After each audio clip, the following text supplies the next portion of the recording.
jumlahnya orang ini kurang, ya pastinya workload-nya ini akan banyak kerusakan-kerusakan yang tidak tertangani. Ya kan, makanya harus diperhatikan mengenai quantity dan quantity. Terus berikutnya maintenance strategi, nanti kita akan bahas, kita skip dulu. Berikutnya adalah mengenai tingkat kebersihan alat. Kenapa ini paling basic? Karena ini adalah untuk melakukan proses inspeksi, untuk melakukan proses preventive maintenance ataupun predictive maintenance, memang harus dipastikan unit itu dalam kondisi bersih. Artinya kalau dalam kondisi bersih ini tercuci, ya kan, bisa kelihatan utuh, ya kan, bentuk unitnya. Sehingga apa? Dengan kebersihan unit yang bagus, maka bisa mendeteksi pertama itu terjadinya keretakan, keausan, clogging, ya kan, pada masing-masing fungsi mechanical alat itu bisa dilihat secara sempurna, ya kan. Tapi kalau misalkan unit itu kotor, ya kan, misalkan ibaratnya kayak kita punya mobil, ya kan, terus unit itu atau mobil kita itu kotor dengan lumpur, tentunya, ya kan, kita tidak akan bisa melihat bagian bodi yang mengalami sekret, ya kan. Contohnya seperti, makanya juga sama di alat-alat berat itu, makanya kenapa harus ada washing, ada program pencucian equipment, itu karena memang basic kita unit itu bersih, maka kerusakan dini mulai dari crack, ya kan, terus keausan, terus adanya lack of lubricating, ya kan, terus juga ada mengenai abnormality fungsi mechanical itu bisa dideteksi pada saat kondisi unit itu dalam keadaan bersih. Nah, terus berikutnya pilar-pilar, ini ada proses maintenance yang kita ibaratkan pilar itu ada daily inspection, artinya inspeksi unit secara harian, ini juga harus rutin. Terus ada practical maintenance, predictive maintenance, ada corrective maintenance. Apa bedanya nanti kita bahas. Jelas kalau daily inspection ini ya inspeksi harian. Ibaratnya kita punya motor, sebelum kita pakai, itu kita cek bagaimana tekanan dari ban sepeda motor. Artinya kalau sudah ada low pressure angin, ya kan, atau gembos, itu ya lakukanlah penambahan angin sehingga nanti waktu pemakaian itu ya kan lebih nyaman dan umur ban itu bisa lebih awal. Practical maintenance ini adalah maintenance perawatan secara practical. Ya kan, artinya punya interval waktu tertentu dan setiap interval waktu itu wajib unit ditarik dan dilakukan proses maintenance. Itu biasanya kalau di alat berat ada PS 250, 500, 1000, 2000, 3000, 4000, 6000, 8000 dan sebagainya. Tergantung dari strategi maintenance yang didefine oleh masing-masing praktisi maintenance. Terus berikutnya predictive maintenance, ini adalah lebih advance, ya kan, bagaimana proses maintenance ini itu objektifnya adalah mendeteksi kerusakan, artinya melakukan perawatan atau melakukan koreksi pada satu kerusakan yang belum muncul,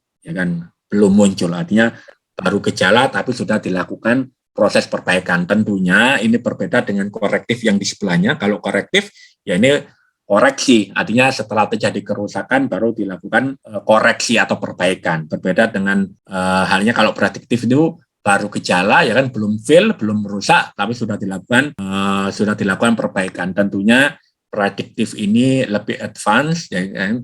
Dan keuntungannya itu dia itu secara downtime itu lebih minim, ya kan, terus biaya perbaikannya juga lebih minim. Kenapa? Karena sifatnya kalau prediktif itu kerusakannya itu belum separah seperti kasus failure, ya kan, atau corrective maintenance. Jadi ibaratnya kalau corrective maintenance itu Anda memakai sepeda motor, ya kan, pakai terus, ya kan, begitu terjadi kerusakan, misalkan terjadi kerusakan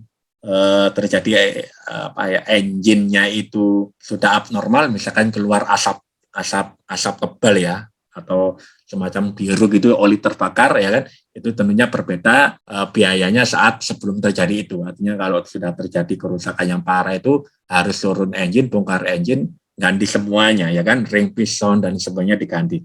Sedangkan kalau prediktif itu bisa ditangani, ya kan, dengan biaya yang lebih murah, artinya nantinya bisa dideteksi bagaimana kerusakan engine itu, ya kan, ring piston itu bisa diselesaikan dengan testing adjusting, ya.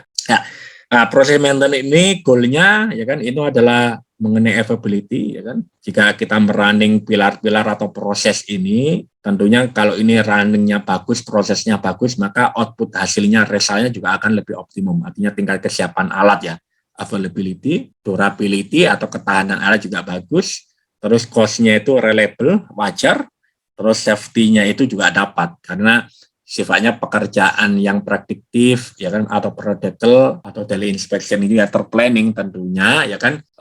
Kondisi psikologis kru kita itu ya kan itu lebih nyaman, lebih tenang. Kenapa? Karena semuanya di planning. Berbeda kalau kita punya proses maintenance tapi lebih banyak ke proses korektif, itu tentunya kondisi psikologis tim kita itu juga akan kurang nyaman. Karena apa? Yang sifatnya korektif ini ya pasti tanpa perencanaan, ya kan, pasti downtime-nya lama, ya kan, terus juga effort-nya besar sehingga juga ke performanya juga nggak bagus. Performance alat. Terus spesifik mengenai maintenance strategi, ya kan, ini sebagai ibaratnya seperti orang perang, ya kan, kita punya medan perang, punya musuh kita adalah kerusakan alat, ya kan. Nah, makanya kita perlu strategi. Strateginya apa? Ini pertama harus ada punya planning, ada maintenance planning, ya kan. Maintenance planning ini juga akan terkait dengan proses maintenance yang ada di sini, ya kan. Artinya dengan practical maintenance, ya kan, setiap jadwal itu diplanningkan oleh maintenance planning. Biasanya orangnya itu disebut dengan planner, ya kan, perencana. Itu menskenariokan, ya kan, dalam 1 bulan, 1 minggu, ataupun 1 tahun, kira-kira yang pekerjaan terplanning itu mulai dari practical service, ya kan, proses backlog, proses mid-life, proses overhaul, ya kan, ataupun program-program rebuilding, resil, dan sebagainya itu diplanningkan oleh seorang planner. Kan, terus ada budgeting dan policy, ya kan, ini strateginya juga harus di-define dengan clear, ya kan, sehingga saat pelaksanaan itu enggak terjadi confuse, ya kan, tidak terjadi tarik ulur proses maintenance. Terus bagaimana cara berikutnya adalah condition monitoring. Tadi sedikit kita singgung mengenai condition monitoring ini, gampangannya seperti kita memonitoring tingkat keausan ban, ya kan. Kalau kita punya ban itu kan biasanya ada alurnya, ada patternnya, ya, ada ketebalan ban, ya kan. Nah, itu setiap running 500 jam kita ukur tebalnya berapa sih. Misalkan awal baru itu sekitar setengah senti, setelah di running 500 jam ternyata berkurang menjadi 4 senti, ya kan. Terus kita running lagi 500 jam lagi, berkurang lagi 1 senti, 1 mili menjadi 0,3 mili, ya kan. Terus berikutnya, sehingga nanti di akhir prodik, ya kan, itu kita bisa memprediksi kira-kira ban ini aus, ya kan, pada 0 mm itu di umur tentunya nanti dengan pendekatan data-data statistik, ya kan, dan historical itu seorang engineer itu bisa memprediksi kira-kira lifetime spare part atau komponen itu bertahan berapa jam lagi, dan tentunya bisa diprediksi kira-kira tanggal berapa dilakukan proses perbaikan atau repair. Nah, ini perlunya condition monitoring.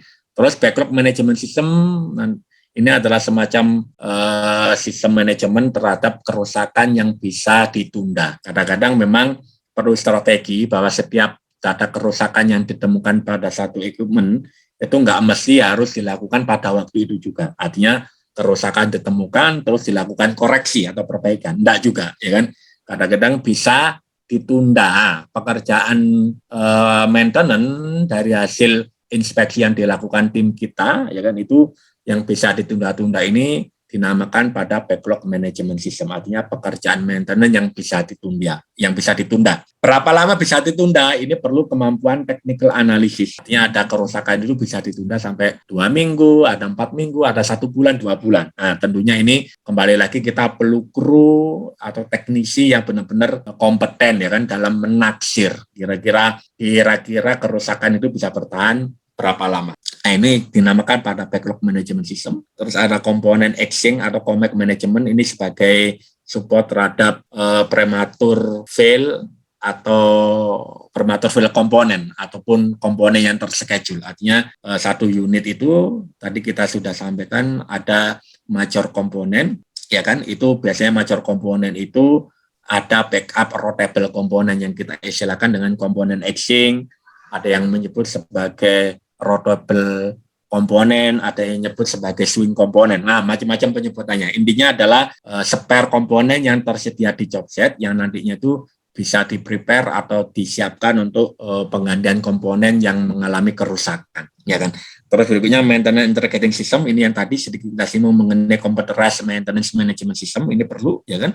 Terus ada strategi yang mengenai maintenance kontrak, beberapa unit itu juga corporate juga ada maintenance kontrak seperti FMC, full maintenance kontrak ataupun service kontrak ya kan. Ini tinggal strateginya saja. Terus ada VAMS, ini sebenarnya bagian dari technical data download yang tadi sedikit kita singgung bahwa unit itu sekarang berteknologi lebih mutakhir ya kan. Terus penyediaan tool support and facility management, tire management system ya kan. Ini tire juga termasuk salah satu elemen cost yang terbesar, termasuk 3 besar di maintenance, ya, makanya perlu diperhatikan mengenai pengelolaan tire secara tersendiri. Terus ada strategi mengenai continuous improvement, ya kan, ini bisa berbentuk project ataupun perorangan. Oke, next kita lanjut, ini sedikit gambaran